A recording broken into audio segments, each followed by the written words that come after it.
Our good buddy Matt Miller. He's covering the draft for the mothership, and he writes for ESPN.com, contributes to multiple shows like Get Up and NFL Live. I thought we should have Matt on, see that whatever happened at the Combine, how does that affect the draft, if any? Matt joins us now on the program. So did you see anything that's really going to shake up the draft order here, Matt?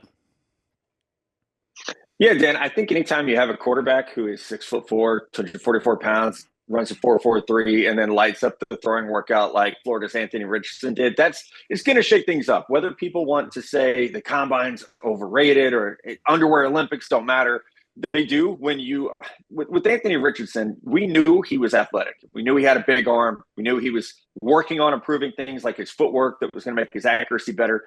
But I think when you go to the Combine and you test as the most athletic quarterback in Combine history, that matters. And I do think if you look now at Bryce Young's 5'10" and 8, and he's the size of a high schooler. Now, he's really good. But when you stand Bryce Young next to Anthony Richardson and you say, which guy am I going to bet my franchise on?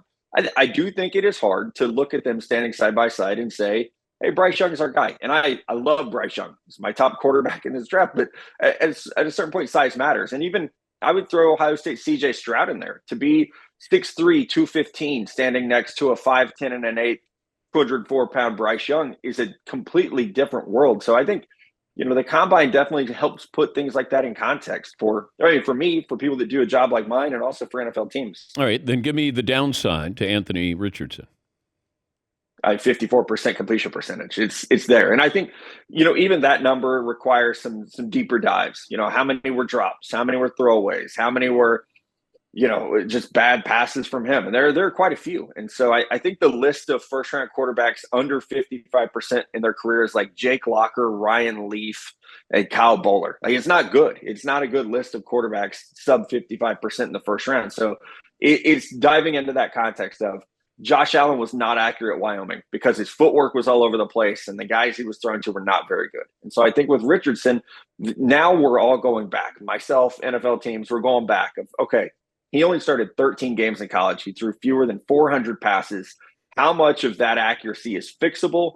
How much of it's not fixable? I thought he looked a lot better at the Combine, with a stronger foundation in his throwing to where his feet weren't all over the place. And that's what Josh Allen did. He went from Wyoming to the Senior Bowl and looked markedly better. From the Senior Bowl to the Combine, he almost looks like a different quarterback. Combine to Pro Day, he proved that it was locked in, that the changes he had made weren't just for one afternoon in Indianapolis, that they were actually a change that he made to his game. Richardson has to do the same thing. All it takes is one team to fall in love. Give me the team that's going to fall in love with Anthony Richardson. I mean, the Indianapolis Colts. I think with the structure they have, you've got coaches coming from Indianapolis where you had a ton of success with a quarterback that can beat you with his legs, he can beat you with his arm.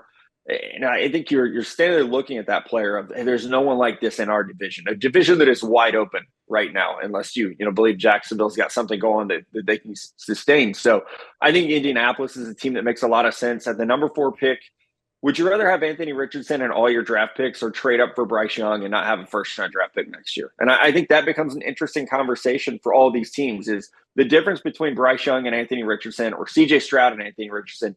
Is it worth 3 draft picks? And I'm not so sure that it is. I think you might be in a better spot to draft a quarterback at 4 and not have to trade up and get crazy because you still need a left tackle. You still need another wide receiver. So I think we have a lot of bad teams at the top of this draft that are not in a situation to be giving away their future draft capital.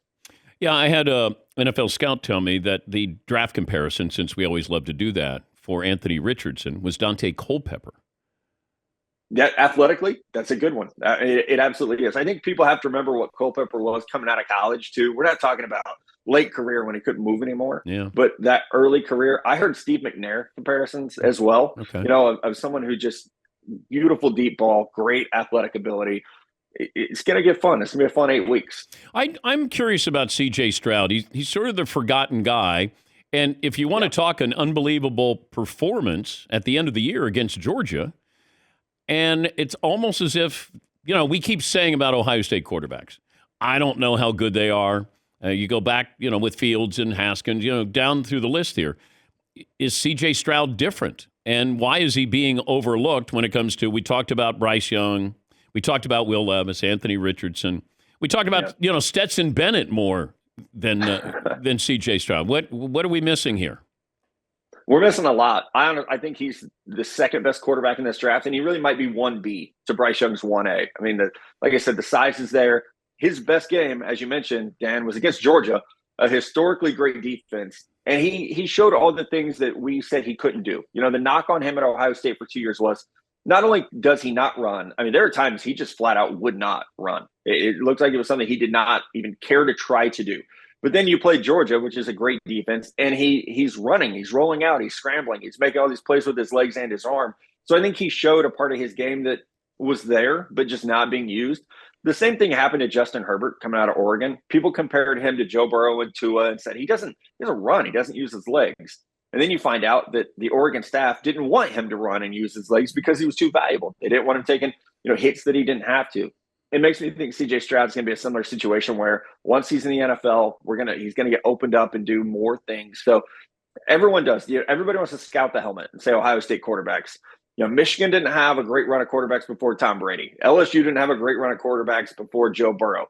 Texas Tech, no, that's Patrick Mahomes. There's Cliff Kingsbury wasn't great in the NFL.